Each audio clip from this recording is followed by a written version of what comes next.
මෙන්න පුතේ හතරවෙනි ප්‍රශ්නය විශාලත්වය 9 මීටර් හා 6 මීටර් වන විස්ථාපන දෙකක් එකතු කිරීමෙන් ලබාගත හැකි සම්ප්‍රයුක්ත විස්ථාපනය වන්නේ. පුතේ බලන්න මෙන්න මෙතන මෙහෙම මේක නෑ විස්ථාපන කියන වචනේ අයින් කරලා දෛශික කියලා හිතන්නකෝ. දෛශිකයක් මෙහෙට තියෙනවා දෛශිකයක් මෙහෙට තියෙනවා. දෛශික දෙක දෙපැත්තට ඉන්නකොට මේ දෙන්නගේ සම්ප්‍රයුක්තය කීයක් වෙනවද? 5යි.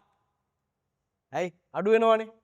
දෛශික දෙක එකම පැත්තට ඉන්නකොට සම්ප්‍රයුක්ත කීයක් වෙනවද? නිකම්ම එකතු වෙලා 4යි 9 එකතු වෙලා 13ක් වෙනවා. එතකොට පුතේ අනිත් හැම වෙලාවකම 5යි 13යි අතර අගයක් තමයි එන්නේ. දෛශික දෙකක් සම්ප්‍රයුක්තය ගන්නකොට එන්න පුළුවන් අඩුම ගාන තමයි උන් දෙන දෙපැත්තට ඉන්නකොට එන ගාන. එන්න පුළුවන් උපරිම ගාන තමයි උන් දෙන එකම පැත්තකට ඉන්න ඕනේ එන ගාන. එතකොට අනිත් ආනත හැම වෙලාවකදීම එන මෙන්න මේ වෙලාව එන සම්ප්‍රයුක්තය මොකද වෙන්නේ පුතේ? R කියන එක්කෙනා 5ට වඩා විශාලයි කුඩයි 13ට වඩා. එහෙනම් 5ට වඩා වැඩි 13ට වඩා අඩු. සාමාන්‍යයෙන් සම්ප්‍රයුක්ත ගත්තම 5යි 13යි අතර ඕනම ගානක් සම්ප්‍රයුක්තයට එන්න පුළුවන්.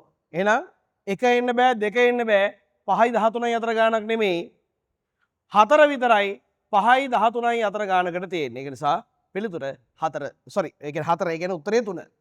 මීටර් 4 ඒ කියන්නේ උත්තරේ 3. පුටා 9 6නේ බුලත් එක කියලා ඉවරකම් හිටියා.